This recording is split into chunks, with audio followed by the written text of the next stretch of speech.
Hello everyone, কী অবস্থা সবার? নিজের এলাকায় আসবো আর মিষ্টির দোকানে যাব না, তাই কি হয়? এজন্য চলে আসলাম আমাদের মাগুরার বিখ্যাত মিষ্টির দোকান সুগন্ধাতে। মাগুরায় অনেকগুলো মিষ্টির দোকান আছে এবং প্রত্যেকটা মিষ্টির দোকানের মিষ্টি ভীষণ সুন্দর, ভীষণ মজা।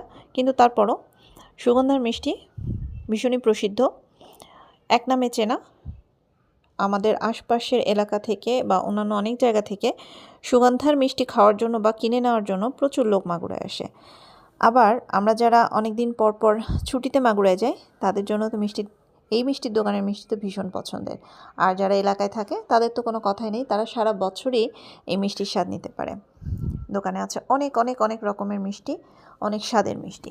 ছানার পোলাও, খেজুর মিষ্টি, কাটাভোগ, এছাড়াও আছে বিভিন্ন রকমের চমচম, কালোজাম, ক্ষীর ভরা কালোজাম আছে, ক্ষীরের চমচম আছে, তারপরে মাচাকৃতির যে সন্দেশগুলো থাকে ছাঁচে বসানো সেগুলো আছে, তিলের এক ধরনের নাড়ুর মতো মিষ্টি আছে, আছে রাজভোগ।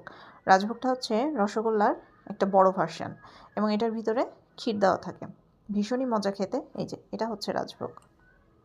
এছাড়াও হাড়িভাঙা নামে একটা মিষ্টি আছে, এই যে এই মিষ্টিটা হচ্ছে নাম হচ্ছে হাড়িভাঙা। আর আরেকটা মিষ্টি খেয়েছি আজকে, সেটা হচ্ছে ল্যাংচা। ল্যাংচাটা খেতে ভীষণ মজা,